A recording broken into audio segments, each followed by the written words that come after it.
Nous étions hier tous à cette merveilleuse finale du top 14.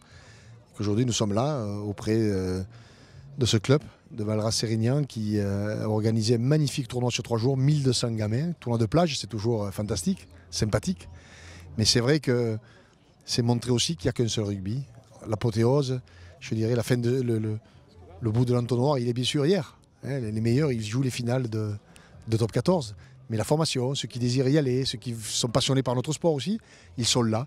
Les champions de demain sont là. Mais jouer au rugby, ce n'est pas nécessairement être un champion. Il y a ce côté social aussi. Le rugby a tellement de valeurs, tellement de vertus à proposer que c'est merveilleux de voir 1200 gamins qui chantent l'hymne de leur club, qui jouent au rugby, qui s'encouragent. C'est vraiment les valeurs qu'on aime voir chez les enfants. Il est venu, je pense, pour une reconnaissance du rugby territorial. Voilà, nous, le RCPO, on est un club d'honneur. L'an prochain, on a gagné le championnat du Languedoc. On va monter en Fédéral 3. On va franchir une autre étape. Mais je veux dire, c'est le geste qu'il a fait de venir voir, de venir à la source des petits clubs. Aujourd'hui, c'est quelque chose d'énorme. Toute la journée, il a été interpellé par des gens qui l'ont félicité de s'être déplacé hier soir. Ils l'ont vu à la télé avec le président de la République. Et aujourd'hui, ce matin, il a pris le premier avion, il a fini très tard dans la nuit, et ce matin, il a pris le premier avion pour être ici présent sur le tournoi. Le geste qu'il fait aujourd'hui, chapeau. Chapeau. Dans les petits clubs des petits villages comme le mien, le plus gros problème, c'est le problème financier, quoi. On a besoin d'énormément d'argent et malheureusement, on n'en a pas des masses. Et Bernard a commencé à nous offrir déjà des ballons, la télévision avec l'abonnement Canal+. Il est en train de regarder pour faire une centrale d'achat. Donc pour nous, c'est ces petits trucs qui font que on a l'impression d'exister, chose qui n'était pas arrivée jusqu'à maintenant.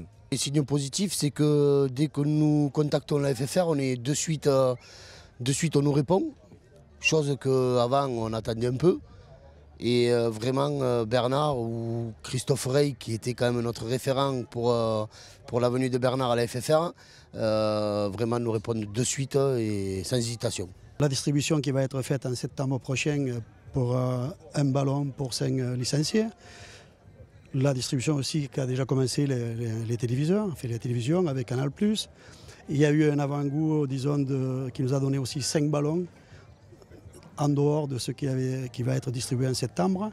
Et je pense, bon, et puis comme disait mon camarade, c'est vrai que c'est quelqu'un qu'on lui envoie un petit texto, il répond de suite, il a bien entendu pas dans l'heure qui suit parce que c'est quelqu'un qui est très pris.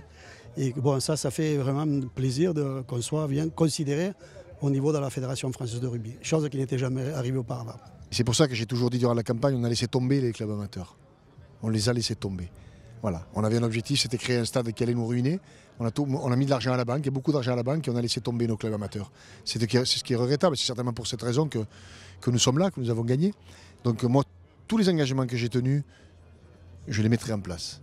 C'est clair, la campagne. Et c'est pour ça que je vois des présidents de clubs qui sont contents, parce qu'ils me disent on sent que ça avance, on sent que vous mettez en place ce que vous avez annoncé. C'est une réalité, et nous ne le ferons pas pour se faire plaisir. Et on n'est pas là pour faire du populisme, on est là pour aider ce monde amateur. Sous le pont de Sérignan, sous le pont de Sérignan, les supporters sérignanais.